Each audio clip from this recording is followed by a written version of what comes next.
you don't believe it happened on the 15th. No. Can you fill me in on the reasons? I feel it in my heart that it didn't happen on the 15th. I feel it in my heart that it was way before they ever said anything.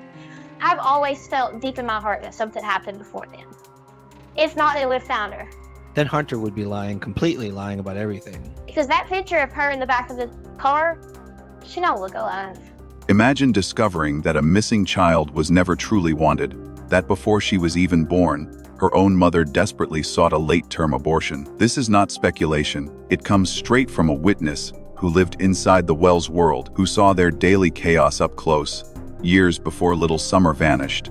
What unfolds is a portrait not of a grieving family, but of a household without doors, without privacy, where children were given alcohol, where violence lingered in every corner, and where a 3-year-old girl was forced to shower naked with her father. For years, the public has debated whether Summer wandered off or was abducted, but this testimony rips open a darker possibility. Summer may have disappeared long before anyone reported it, and the people who should have protected her may be the ones who buried the truth. For years, the disappearance of 5-year-old Summer Wells has unsettled the public. Thousands of theories have circulated online, from abduction to accident, but almost all were built on speculation. The strongest narratives often came from people who never set foot inside the Wells home. Yet recently, testimony from someone who lived in and out of that house between 2017 and 2019 has surfaced, and it paints a very different picture. This is not the voice of a neighbor glimpsing the family from afar, but of a teenager who knew the property, the daily chaos, and Candace Wells herself, long before Summer was born. The individual explained that as a 14 to 16-year-old, she spent every other day on Ben Hill Road. Sometimes she stayed overnight on the family's futon.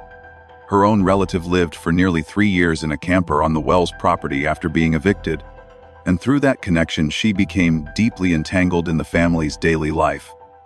She witnessed the rhythms of the household, the long drives into town for fast food, the children playing in the mud, Dawn's frequent absences, and Candace's constant restlessness.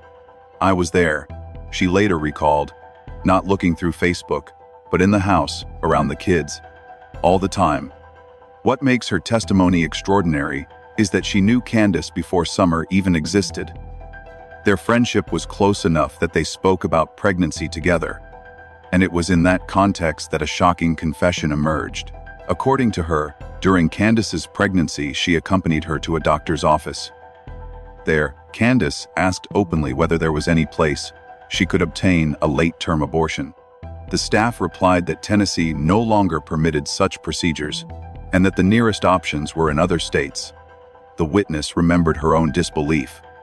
I had just found out I was pregnant myself. She was months ahead of me, and she was still trying to end it.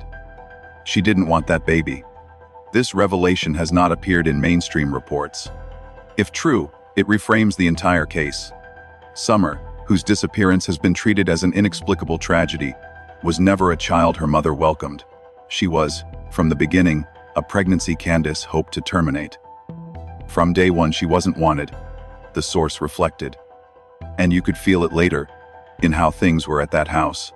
The implications are profound.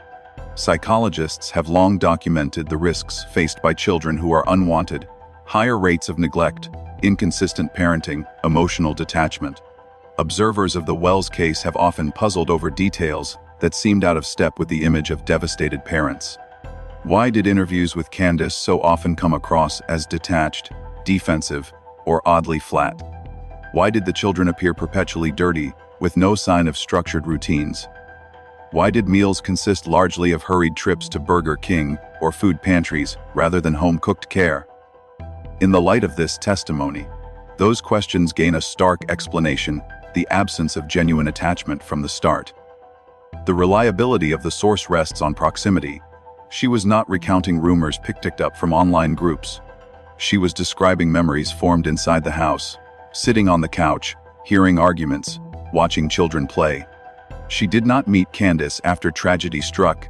She knew her years earlier, in the crucial period when Summer's life was being shaped. "I heard her ask for that abortion," the witness said. "I was right there. That's a fact I can't forget." Looking back, The witness expressed regret. As a teenager herself, she lacked the perspective to understand how damning the confession was. At the time, I thought maybe she was just overwhelmed. Maybe it was just talk, she admitted. But after Summer disappeared, it hit me like a truck. She never wanted her. And that explains so much. This single detail alters the framework through which the case is usually discussed. Public attention has long centered on two possibilities: that Summer wandered away from home, or that she was abducted by a stranger. Both assume that her parents desperately wanted her back. Yet if Candace once sought to erase Summer altogether, another possibility emerges: that the story presented to the world was not the whole truth, and that Summer's disappearance cannot be separated from years of rejection and dysfunction inside her own home. The source cannot say what happened on the day of June 15, 2021. She cannot identify Summer's current fate, but her testimony undermines the image of Candace as a mother shattered by loss. Candace can lie, she observed. She's good at it. I've seen her do it. And when I watch her interviews now, I know she's still lying. What lingers most from this account is not only the factual claim but the emotional weight. The witness described the guilt of remaining silent. Sometimes I wonder, if I had told someone what she said at that doctor's office, maybe things would be different. But I was just a kid myself. I didn't know what to do. I kept it to myself. And then Summer disappeared. The conclusion is devastating. The story of Summer Wells does not begin with the 911 call or the frantic search teams calming the hauler. It begins years earlier in a doctor's office, where her mother asked how to ensure she never entered the world. From that moment, Summer's existence was precarious. She grew up in a house of chaos, addiction, and violence, marked by the shadow of a wish that she had never been born. It is tempting to analyze only the events of a single June afternoon, but the deeper story is older and harsher. Summer did not just vanish one day. She was failed long before she was gone. As the witness put it with quiet certainty, she wasn't wanted. That's what people need to understand. Summer didn't just disappear. She was failed from the very beginning. A family home is supposed to be a shelter. Walls and doors are meant to protect children, to give them a sense of safety, dignity, and boundaries. But the Wells house on Ben Hill Road, as described by someone who spent years inside it, was the opposite. It was not simply messy or impoverished. It was designed, whether by neglect or by choice, in a way that erased privacy altogether and left the children exposed to risks that most parents would find unthinkable. The witness who spoke about her time there painted a picture of a layout that shocks the imagination. Entering the house, the first thing visible was a futon against the wall. Straight ahead stood a small kitchen along the back, and in the center, a makeshift island that concealed the staircase to the basement. But the real jolt came from what sat directly to the left: a washer, a toilet, and a shower sitting openly in the main room, with no door, no curtain, no partition. It was all wide open. The witness explained. If you were in the living space, you could see the bathroom. If someone was using the shower, anyone else in the house could see them. There was no privacy at all. In a home with 4 children, such an arrangement meant every intimate moment of life was visible. A child using the toilet could be observed by anyone present. A shower was never a private act, but part of the daily backdrop of the room. Visitors, teenagers, even casual acquaintances could walk in and witness what should have been hidden. It normalized exposure, stripped away boundaries, and reduced the very concept of dignity. And within that structure, something more disturbing unfolded. The witness recalled an incident that has haunted her ever since. Seeing Don in the shower with his daughter Summer, who was only about 3 years old at the time.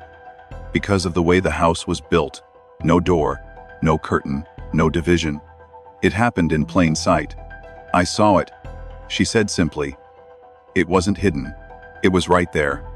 For those who have followed the case from the outside, rumors of inappropriate behavior have circulated for years. Some dismissed them as gossip. Others wondered if they were exaggerations born of online speculation. But this testimony comes from someone who had been inside, who had no need to rely on rumor. She saw with her own eyes a situation that violated the most basic norms of parenting. To be clear, poverty does not explain this. Many families with limited means still ensure their children have privacy.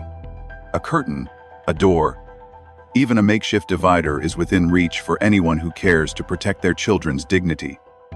The absence of such measures in the Wells home cannot be brushed aside as merely a quirk of rural living.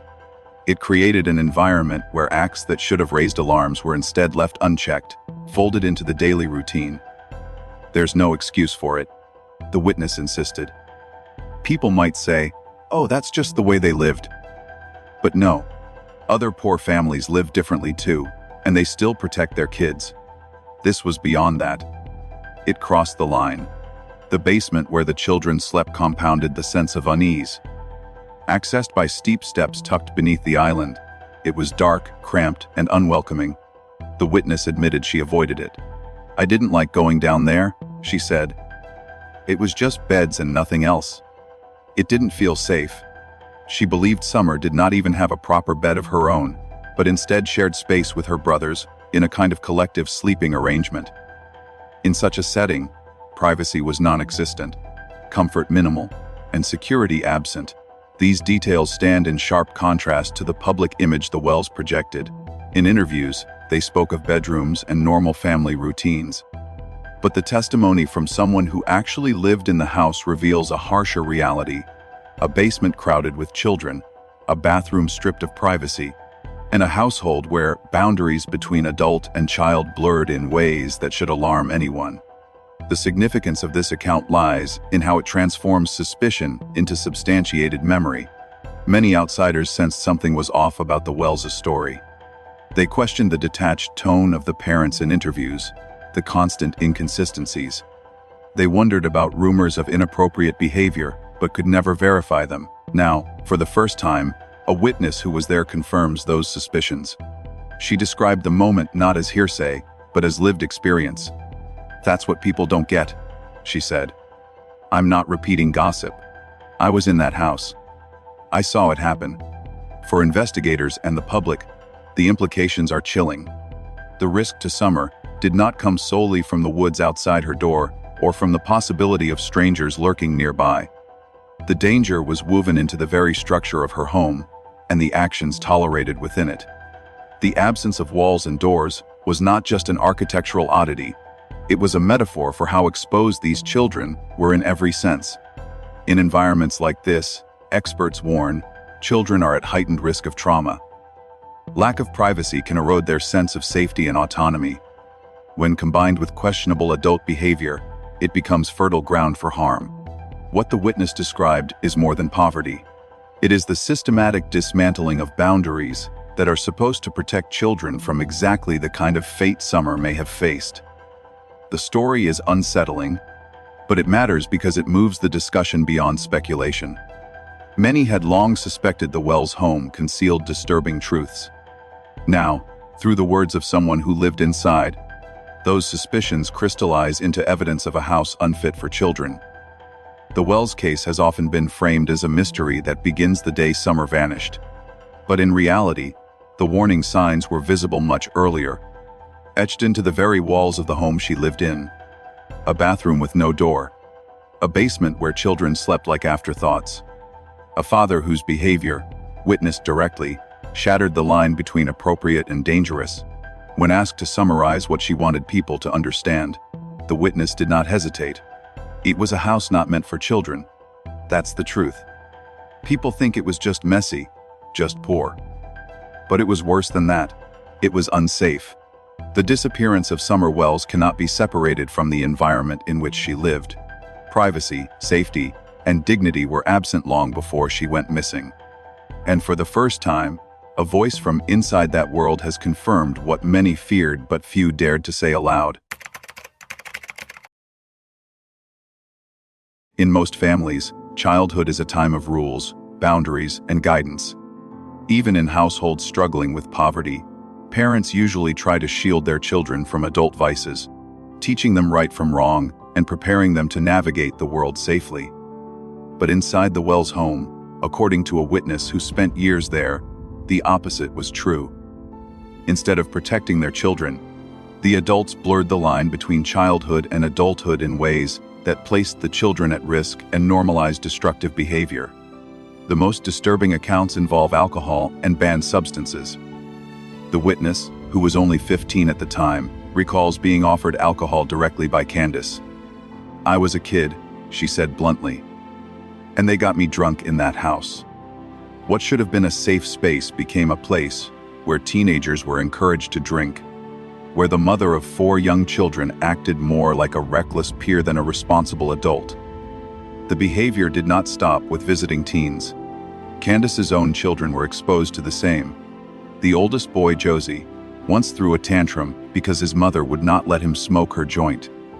To the witness, the outburst revealed a pattern. He had done it before, she explained. He wouldn't react like that if it was the first time. He was used to it, and he expected it. The idea of a child demanding access to marijuana from his mother and reacting as though it was a privilege he had been granted in the past illustrates the level of dysfunction. The testimony makes clear that Candace was the central figure in this environment. Don, often absent or preoccupied with his own addictions, was not usually present when such episodes unfolded. It was Candace who mingled with teenagers, who provided alcohol, who blurred the boundaries between parent and friend. She was always hanging out with kids, teenagers, like she was one of us, the witness recalled. Looking back, it was weird. But at the time, I didn't think about it. She made herself one of the crowd. For children, the consequences of such parenting are devastating. Exposure to alcohol and banned substances at an early age dramatically increases the risk of addiction, cognitive impairment, and behavioral problems. Beyond the physical harm, it destroys the psychological boundary that children rely on, the sense that adults are there to set rules and provide structure. When the parent becomes a drinking buddy, the child is left adrift, robbed of the chance to experience a healthy, protected childhood. The chaos described inside the Wells home was not the result of occasional lapses in judgment. It was systemic, woven into the daily rhythm of the household.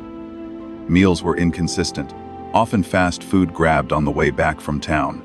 Supervision was lax, with children allowed to roam barefoot, dirty, and unsupervised. And in the midst of that lack of structure, intoxicants were not hidden but shared. The message to the children was clear: rules were optional, boundaries non-existent, and adult vices available to anyone. The witness's own experience underscores how normalized it had become. "I was 15, she said, and they just handed me alcohol like it was no big deal. They didn't treat me like a kid. They treated me like a friend they could party with." That moment captures the collapse of parental responsibility. When a household encourages teenagers to drink alongside adults, it stops functioning as a family home and begins to resemble something closer to a den of neglect. Critics might argue that teenagers sometimes exaggerate, that youth and rebellion can distort memories. But the consistency of the details, the tantrum over a marijuana joint, the regularity of alcohol in the house, the fact that multiple young people were invited to stay over, points to a larger pattern. This was not a single bad night. It was the culture of the household. The damage was not limited to those visiting. For Summer and her brothers, growing up in such an environment meant learning from example that intoxication was normal, and that adult supervision was unreliable. Children raised in these conditions are not simply neglected, they are actively socialized into dysfunction. Instead of learning how to manage emotions, they learn to dull them with substances. Instead of learning respect for authority, they learn that parents can be as reckless as peers. In that sense, the Wells home was not just poor or unsteady, it was toxic. Poverty alone does not lead a mother to hand alcohol to a 15-year-old. It does not explain why a child would expect marijuana from his parent. Those choices reflect deeper issues: addiction, immaturity, and a failure of responsibility. The witness summed it up starkly: this wasn't just a poor family. This was a family where the parents let the kids do whatever, even drink and smoke. It wasn't safe. It wasn't normal. It was destructive. When the disappearance of Summer is viewed through this lens, the mystery deepens. A child who grows up in a house without boundaries, where alcohol and banned substances are passed around like candy, is already living on dangerous ground. The day she vanished cannot be separated from the years of neglect that preceded it. To understand what happened to Summer, one must first understand the world she lived in. A world where her brothers saw their mother as a supplier rather than a protector, where visiting teens were encouraged to party instead of being supervised, and where the smallest child, barely old enough for school, was already immersed in chaos. The Wells family presented themselves publicly as victims of tragedy, but the testimony from inside their home reveals something else, a culture of irresponsibility that stripped childhood of its safety and innocence. For Summer, that meant growing up in a place where neglect was constant, where danger was normalized, and where the very people who should have shielded her instead invited her into harm's way. If the Wells household seemed chaotic and unsafe under Candace's watch, it became darker still under the presence of Dawn. The witness who spent years in and out of their home recalled a pattern that repeated itself again and again. Candace appearing with black eyes, Candace arriving nervous and shaken, Candace seeking shelter anywhere she could find it after another violent outburst. The bruises were not speculation.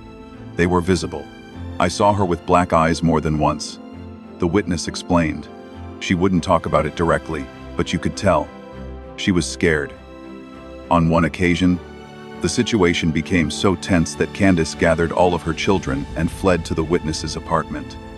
There was no spare bedroom, no extra furniture, but the door was open. They slept on the floor, the witness recalled. There was nowhere else for them to go, but I let them stay. You could feel how nervous she was. She didn't want to be in that house with Dawn.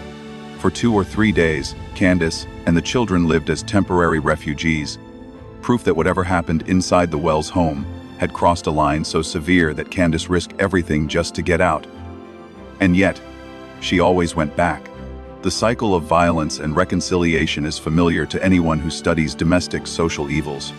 Victims often flee in fear only to return later, trapped by financial dependence, emotional manipulation, or the hope that things will change. For Candace, those ties were especially tight. Don provided the primary income as an electrician. He controlled the property, the vehicles, and the fragile stability of their living situation. Leaving him was not just leaving a husband. It meant leaving behind shelter, food, and the limited security her children still had. This dependency explains why, despite the bruises and the fear, she stayed. It also explains why, after Summer's disappearance, Candace rarely contradicted Don in public interviews, even when his stories seemed inconsistent. She let him do all the talking, the witness noted. He controlled the narrative. You could see it even on Dr. Phil. He was telling her when to answer, what to say. She wanted to cry, she wanted to speak, but she didn't. The atmosphere of control was not built on physical intimidation alone. According to Candace's confidences, Dawn also maintained ties that made her fearful beyond the home itself. She told the witness that Dawn would frequently disappear to buy cocaine. He was, in her words, a banned substances addict, and his absences were often explained by those binges. But she also hinted at something more dangerous, connections to people outside Hawkins County, people, not from this area, who made her uneasy. She said he knows people, the witness recalled. She didn't say exactly who, but the way she talked about it, you could tell it scared her. Whether those alleged connections were to dealers, criminal associates, or something else entirely is unknown. But the effect was clear. Candace believed Dawn had allies beyond their home who could make trouble if she resisted him. In the world of domestic violence, such perceptions matter as much as reality. A victim who thinks her social evils has dangerous ties may feel doubly trapped, afraid not just of the man inside the house, but of the network outside it. The result was silence. In the aftermath of Summer's disappearance, Candace remained strangely passive. To many observers, her flat affect, her reluctance to challenge Dawn's narrative, looked suspicious. Why wouldn't a mother of a missing child scream louder, demand more, contradict lies? The witness's account suggests the answer. Candace had learned. Over years of black eyes and late-night escapes, that speaking out could bring consequences she wasn't willing to face. She had been conditioned into quiet. The dependency was financial as well as emotional. Without Dawn's income, she had no way to provide for 4 children. The home itself, though decrepit, was tied to Dawn's family. Vehicles were under his control. Even food often came from Dawn's work or his ability to get cash. For a woman already living on the margins, the cost of leaving was terrifying, and so she endured, oscillating between brief moments of rebellion, nights spent hiding at a friend's apartment, and long stretches of submission. This context makes sense of the contradictions that puzzled outsiders. When confronted with rumors of Dawn's behavior toward Summer, why didn't Candace react with outrage? Why didn't she speak openly about the dysfunction inside the home? Because her survival depended on his goodwill, however fragile. To betray him publicly would have been to destroy the only structure holding her life together. The witness described Candace as conflicted, not an entirely heartless mother, but a woman beaten down by years of fear. She had a good heart somewhere inside, the witness reflected. But Dawn came first, always, even over the kids. She was scared of him, and she depended on him. That's why she covered for him. Why she stayed quiet. The banned substance use added another layer of instability. Dawn's alleged cocaine habit meant money drained away from the household, increasing Candace's reliance on him even as his behavior grew more erratic. It also tied him to the kind of people Candace found threatening. She hinted that if something ever happened to her, it would be him. The witness remembered. She said, "If I go missing or if I die, it was Dawn." Those words, spoken long before Summer vanished, now ring with eerie resonance. Domestic social evils experts often describe a triangle of entrapment: fear of violence, financial dependence, and social isolation. All 3 appear in this case. Fear kept Candace quiet, money kept her tethered, and isolation, living in a remote home, cut off from strong family support, ensured she had nowhere to turn. Even when she fled briefly, she returned, locked in the cycle. The tragedy, of course, is that silence serves no one but the social evils. By saying little, Candace not only protected herself, but also allowed questions about Summer's fate to go unanswered. A mother desperate for justice might have risked everything to speak out. A mother afraid of retaliation chose not to. The result is the same: truth buried under layers of fear. The Wells case has always carried an air of contradictions: parents who seemed oddly detached, interviews that raised more questions than answers, a home that felt more like a cage than a shelter. This testimony helps explain at least part of that puzzle. Candace's silence was not a mystery. It was the product of years of control, fear, and dependency. She wasn't free to speak, the witness concluded. Not then, not now. Dawn had control over her, over everything. And as long as that was true, she was never going to tell the whole truth about what happened to Summer. Among the many contradictions in the Wells case, none is more revealing than the difference between who Summer really was and who her mother later claimed her to be. According to the woman who spent years around the family, Summer was a child bursting with energy, words, and curiosity. Unlike her brothers, who learned quickly to stay quiet and avoid drawing attention, Summer was never silent. She would talk to anyone, tell anything, share whatever crossed her mind. She didn't know a stranger, the witness explained. If you asked her something, she'd tell you. She would talk and talk, and she didn't even realize when she was saying something she probably shouldn't. This openness set her apart. Her brothers, older and more cautious, understood the unspoken rule of the house: what happens on Ben Hill Road stays there. They rarely spoke outside the home, reluctant to reveal family secrets. Summer, in contrast, had no such restraint. To neighbors, to visitors, to anyone who caught her attention, she was a chatterbox. For investigators piecing together the dynamics of the household, that difference is crucial. A child who cannot keep quiet, who might repeat things she sees or hears, is a child who could inadvertently expose family dysfunction. It is in this light that Candace's later statements ring false. In interviews, she insisted that Summer would never wander off, painting a picture of a child who stayed close, who was obedient, who would not stray far from the safety of the house. To many observers, the claim seemed too neat, too convenient, and the witness confirms why. It was a lie. "That's not true," she said firmly. "I saw Summer wander off plenty of times. She thought it was funny. She'd run down the hill, hide, and not answer when you called her. The property itself made these games possible. The steep drive and the wooded switchbacks created natural hiding spots. Summer learned the terrain well enough to sneak into corners out of sight, giggling as others searched for her. Sometimes she darted into the brush near the switchback. Sometimes she slipped down toward the lower part of the hill. To her, it was a game. To adults, it was a headache. She would just go," the witness recalled. She thought it was hilarious not to answer right away. She loved playing hide and seek like that. The danger of this behavior is obvious. A 5-year-old disappearing into the trees, ignoring calls, creates precisely the kind of panic parents fear.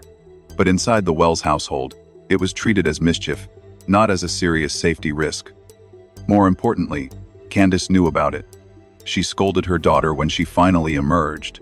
She recognized the problem, which makes her later insistence that Summer would never wander off not an innocent mistake but a deliberate falsehood. Why would she lie?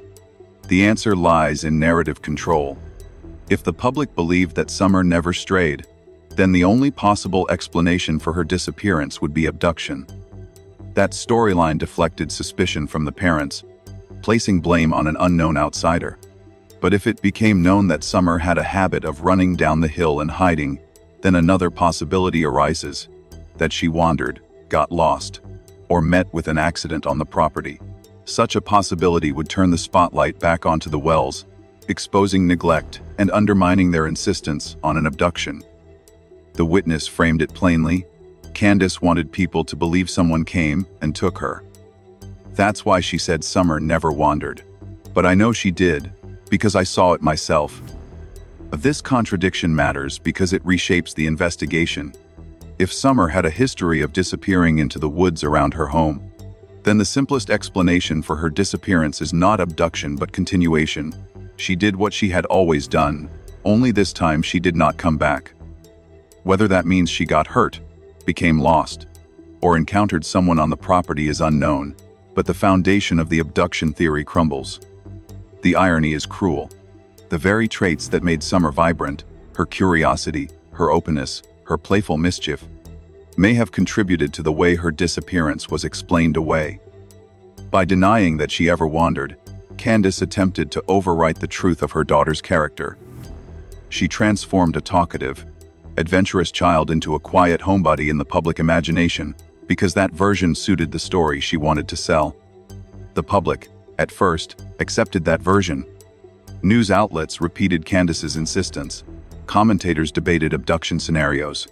Searchers combed the woods, baffled by the absence of footprints or clues. Yet the insider testimony exposes how misleading those claims were.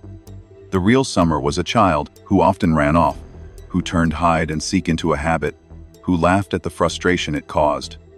The deeper tragedy is that this lie erased part of who Summer truly was. In denying her daughter's independence, her mischief, her voice, Candace silenced her twice. First in life, by scolding her for speaking too much, and later in death or disappearance, by rewriting her nature for the cameras. What emerges from this testimony is a portrait of a little girl far different from the one her mother described. Summer was not quiet. She was not obedient. She was not a child who stayed by her mother's side. She was a fireball of energy, unafraid of strangers, unafraid of wandering, unafraid of speaking. And that truth, inconvenient for the Wells family, may be one of the keys to understanding what really happened on Ben Hill Road. In almost every missing child case, time is the most precious factor. The first 24 hours, investigators say, often determine whether a child will be found alive. In the case of Summer Wells, that window may never have existed. According to the insider who spent years around the family, there is reason to believe Summer was gone before June 15, 2021, the day her disappearance was officially reported. "I don't believe it happened on the 15th, the witness said firmly. "I feel it in my heart it was before then." They had a head start. That conviction, voiced with quiet certainty, reshapes the timeline of the entire case. If true, then every search, every Amber Alert, every hour spent scouring the holler was already too late. The most haunting piece of evidence fueling this suspicion is a single photograph, widely circulated online, known as the milk jug photo. Taken from the back seat of a car, it shows Summer slumped against a pair of large plastic jugs. She is wearing a zip-up jacket, despite the blistering Tennessee heat. Temperatures that day reached the mid-90s Fahrenheit. Her head tilts unnaturally, her lips appear discolored, and her small body looks limp. To casual observers, the photo could be written off as a tired child asleep after a long day. But to those who knew Summer, something felt wrong. "That picture doesn't look right," the witness explained. "It doesn't look like she's alive. It looks like she's gone." Two details in particular alarmed her. First, the jacket.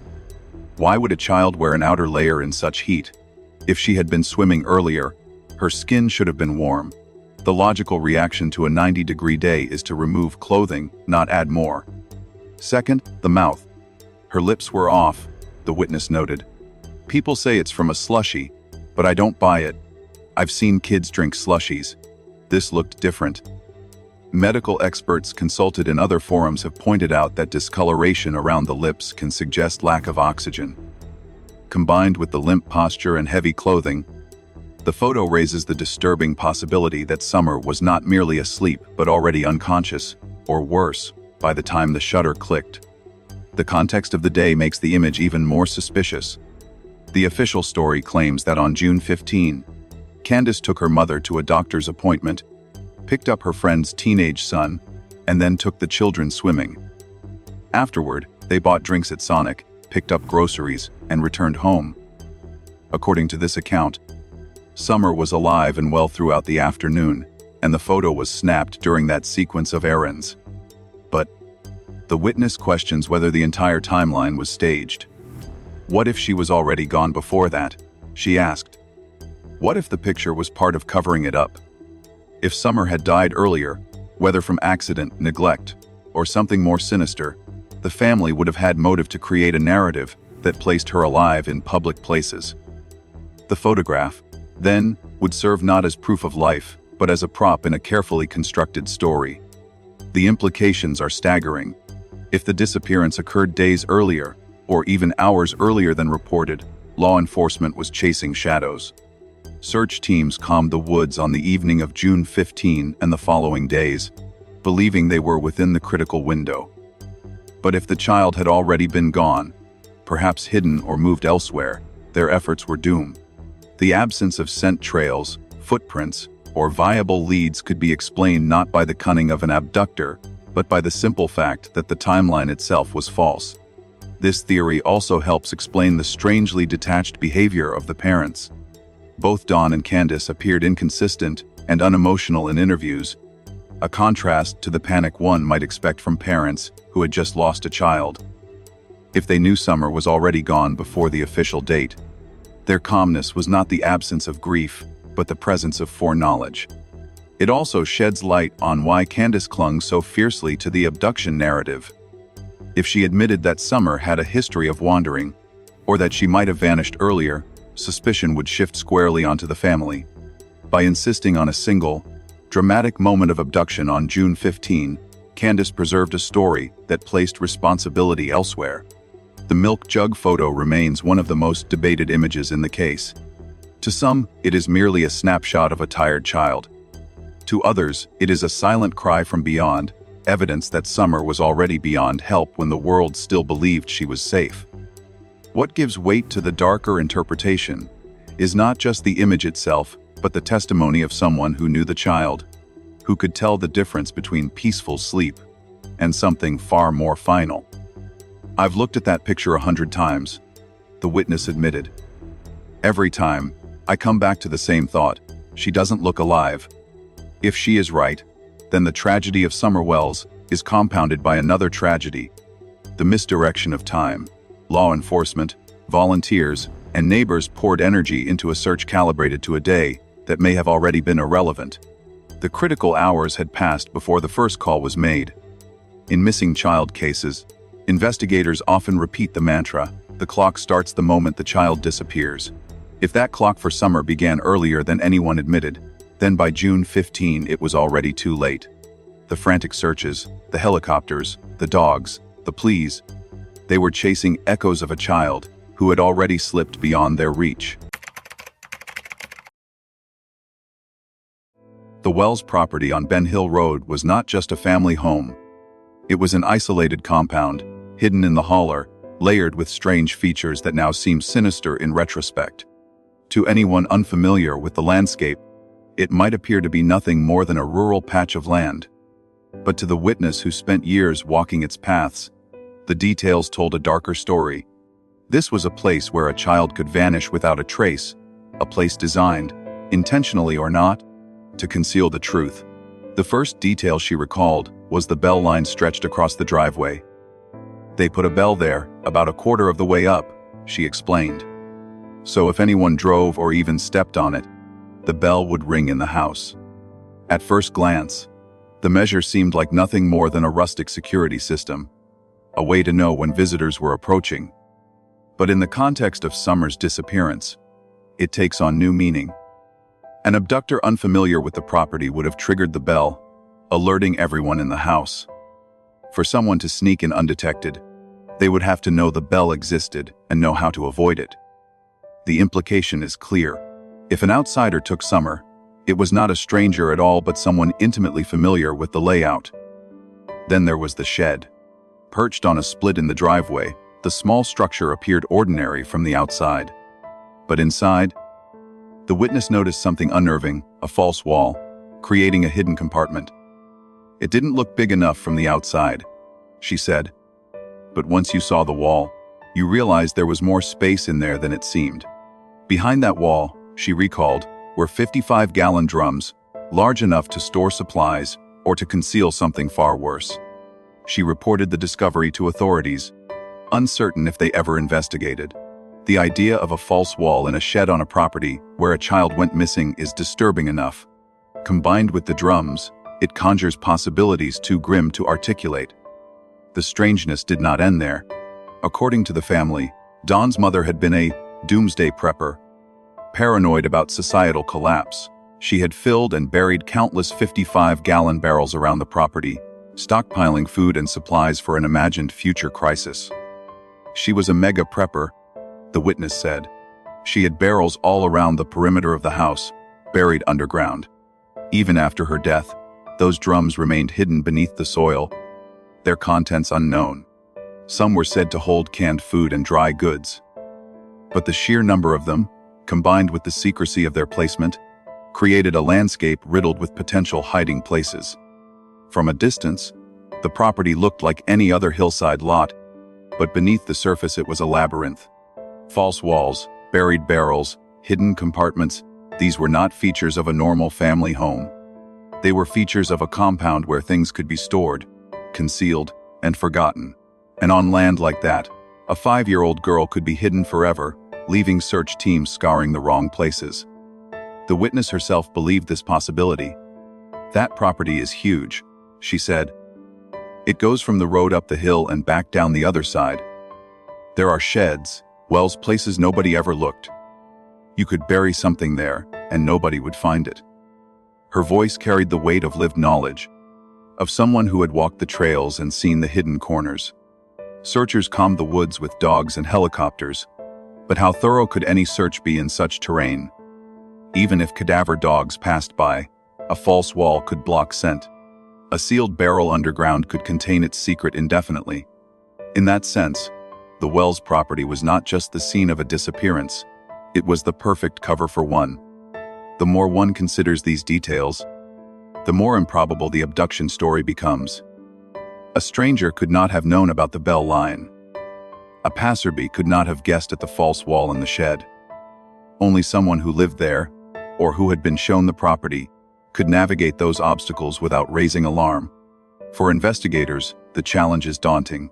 Even with the best intentions, searching such land thoroughly is almost impossible. Every shed, every wall, every buried drum would require excavation. Without precise leads, the property becomes an endless maze of potential hiding places. The result is a chilling realization. If something happened to Summer on that land, the odds of finding her are vanishingly small. What remains most unsettling is the way these details linger in silence. The bell line, the false wall, the buried barrels, they are facts described by someone who was there, who saw them with her own eyes. Yet little in the public record suggests they were ever fully examined. Whether overlooked by investigators or buried in red tape, they stand as unanswered questions, shadows across the search for truth. The Wells property was not an ordinary family home. In such a place, a little girl could disappear not just from sight but from history.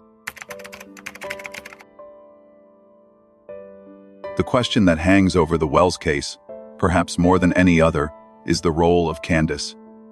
Was she a victim trapped in a cycle of fear and control, or was she a knowing accomplice in the disappearance of her daughter? The line between those two identities has blurred so completely that it is difficult to separate them, and yet testimony from those who knew her offers hints of both. One chilling comment stands out. According to the witness, Candace once said that if anything ever happened to her, if she went missing or turned up dead, it would be because of Don and his family. She told me straight. The witness recalled, "If something happens to me, they did it." The statement revealed not only her fear, but also her belief that Don and those around him were capable of violence. And yet, despite such fear, she stayed. The same witness described Candace as a woman with a good heart, someone who cared for her children in moments of clarity, who wanted to protect them, but lacked the power or stability to follow through. That good heart, however, was constantly overshadowed by her dependency on Don. He controlled the income, the vehicles, the property, and, through a combination of addiction and intimidation, the fragile sense of order in their lives. She was scared of him, the witness explained. But she also depended on him for everything. That's why she covered for him. That's why she stayed quiet. This duality is what makes Candace's role so difficult to pin down.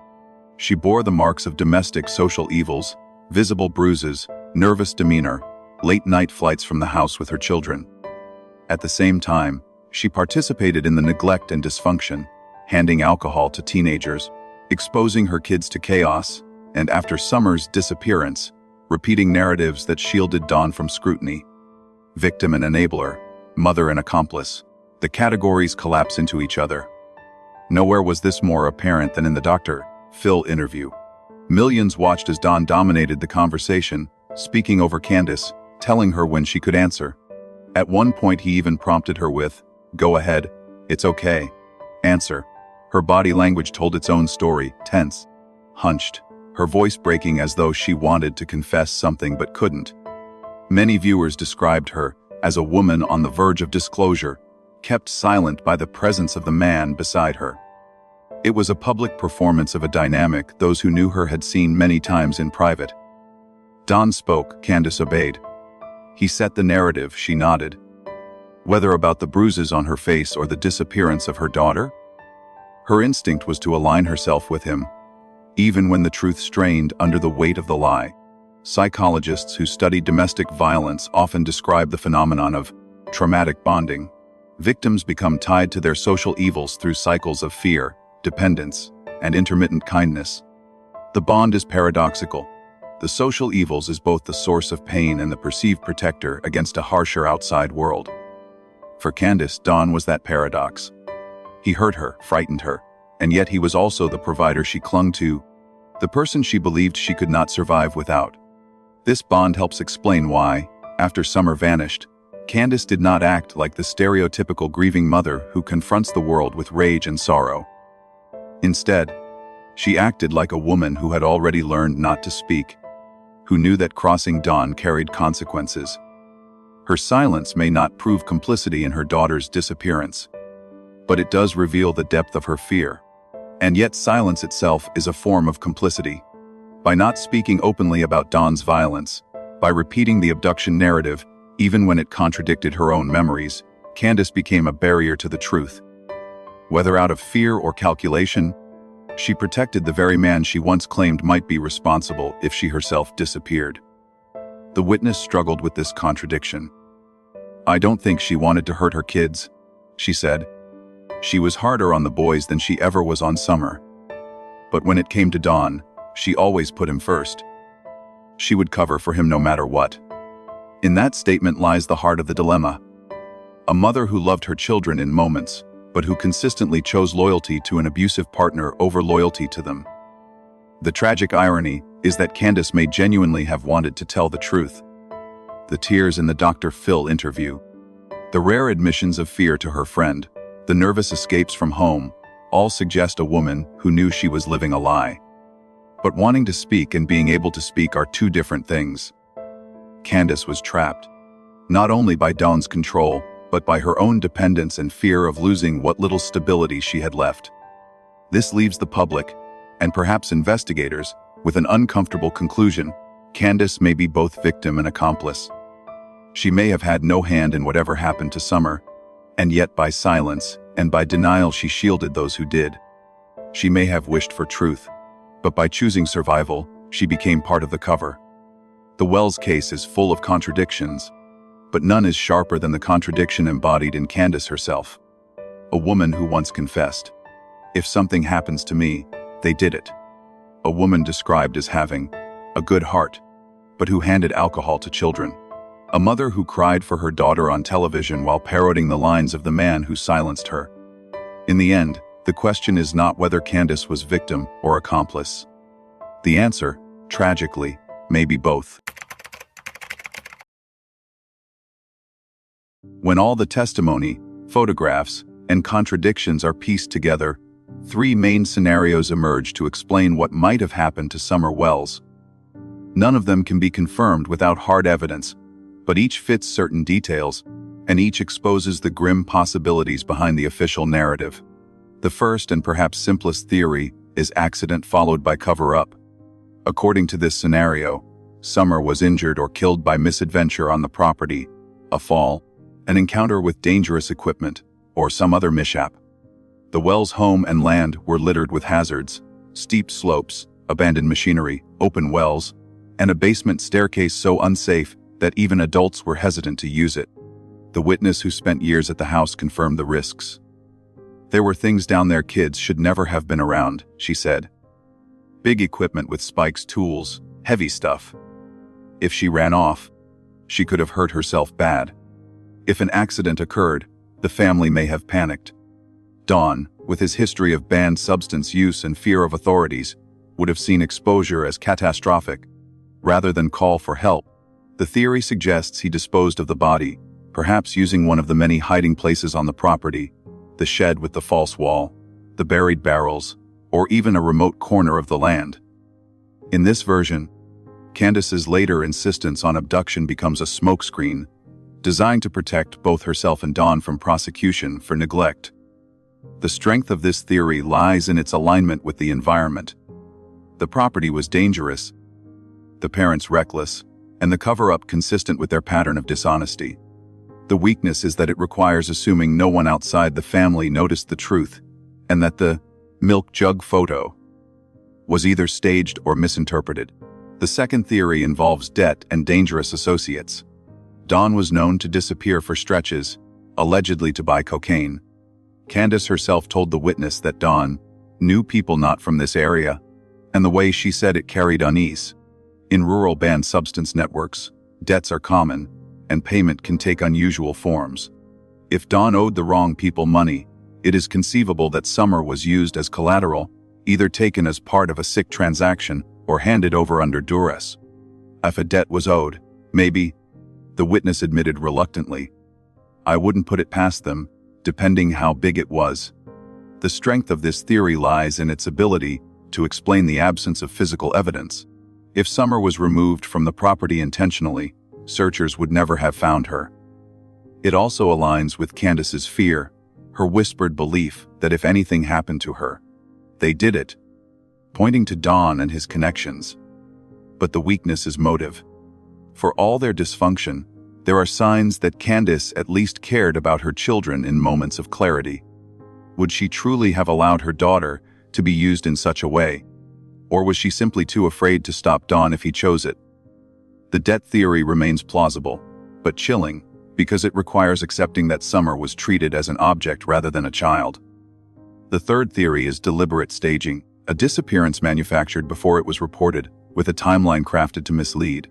In this version, Summer may have already died, whether by accident, neglect, or even illness, before June 15, 2021. The family then created a sequence of events to suggest she was alive that day, taking photos and running errands to build a paper trail. The milk jug photo sits at the heart of this theory.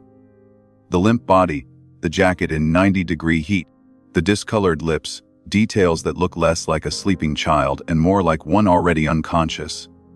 If the picture was staged to prove she was alive, then the disappearance reported later that evening was not the moment of truth, but the culmination of a deception.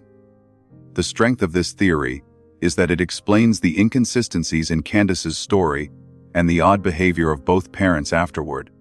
Their lack of urgency, their detachment, and their willingness to let Dawn control the narrative all make sense if they already knew Summer was gone. It also explains why search teams found nothing, because they were searching for a girl who had vanished days earlier. The weakness lies in its reliance on speculation.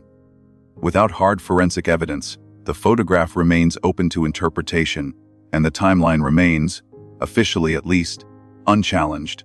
Each theory exposes the fragility of the abduction narrative. An outsider snatching a child from a remote property guarded by dogs and bells is unlikely.